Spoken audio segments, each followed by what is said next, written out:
Welcome to our channel Circuits Analytica.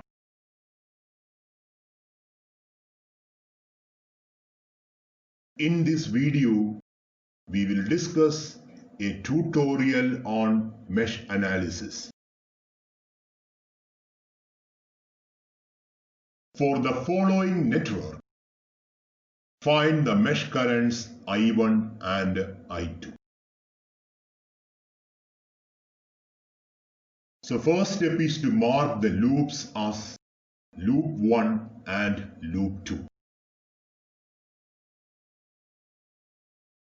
In this network, we can see two 5 ohms resistors common to loop 1 and loop 2, and same current flows through these two 5 ohm resistors. That means these two resistors are in series. So let us combine these two resistors to form a single resistance of value 10 ohms.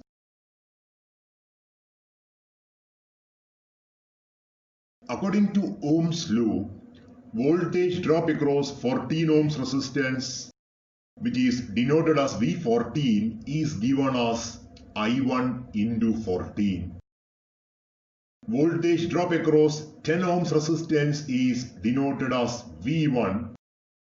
So V1 is equal to I1 minus I2 into 10, and V2 is equal to I2 into 10. So let us discuss the equation V1 is equal to I1 minus I2 into 10. Why V1 is not equal to I2 minus I1 into 10? Look at the polarity of V1. The top node is existing at a positive potential with respect to the reference node. That means current flows from top node to reference node in the case of 10 ohms resistance. So that means effective value of current flow through 10 ohms resistance is I1 minus I2, as we know that current always flows from higher potential to lower potential. That is why the equation for V1 is written as V1 is equal to I1 minus I2 into 10.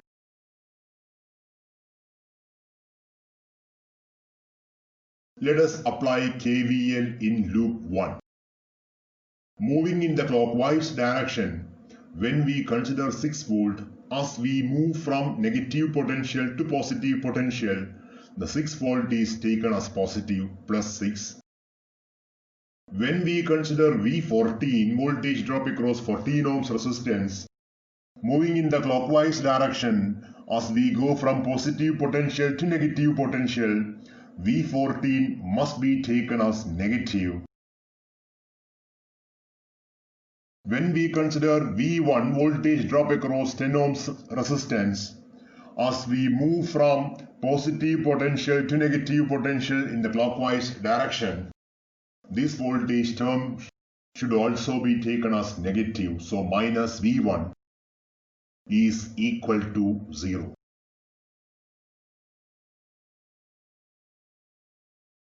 According to Ohm's law, V14 is equal to 14 I1 and V1 is equal to 10 I1 minus 10 I2. So we can rewrite the loop equation as 6 minus of V14 plus V1 is equal to 0. V14 plus V1 is equal to 6.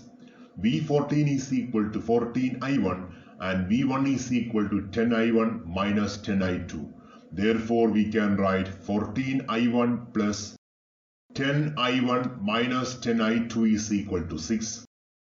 Rearranging the terms, we will get 24 I1 minus 10 I2 is equal to 6. Equation number 1. Apply KVL for loop 2.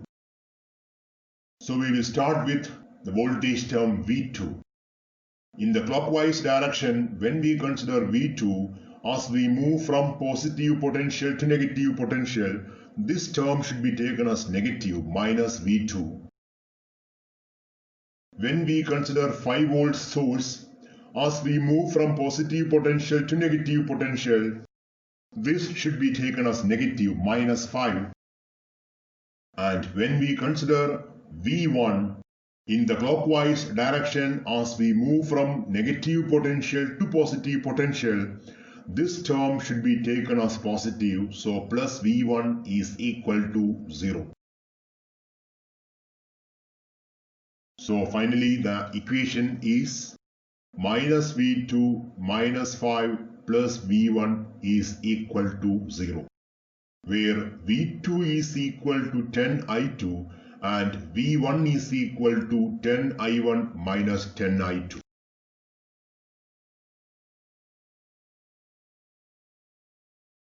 So the loop equation for second loop can be written as V1 minus V2 minus 5 is equal to 0, V1 minus V2 is equal to 5, V1 is equal to 10I1 minus 10I2 and V2 is equal to 10I2. Therefore, we can write the loop equation as 10I1 minus 10I2 minus 10I2 is equal to 5. That means 10I1 minus 20I2 is equal to 5, equation number 2. So there are two loops.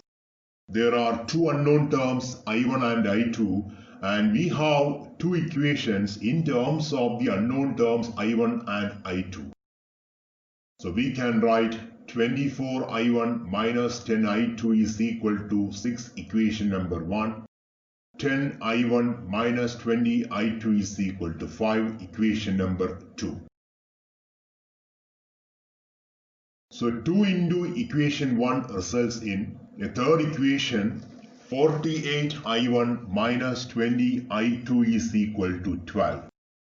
So equation 3 minus equation 2, we will get 38I1 is equal to 7, or I1 is equal to 7 by 38, I1 is equal to 184.2 milliampere.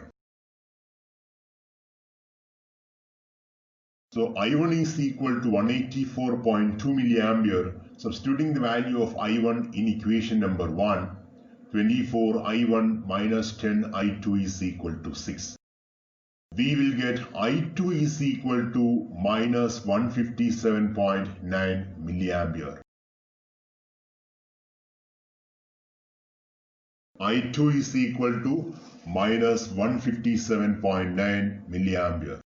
So finally, the loop currents are I1 is equal to 184.2 milliampere and I2 is equal to minus 157.9 milliampere. So the negative symbol for I2 denotes that the loop current is in the anti-clockwise direction.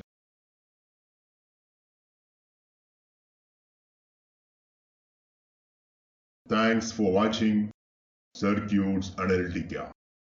Enjoy learning.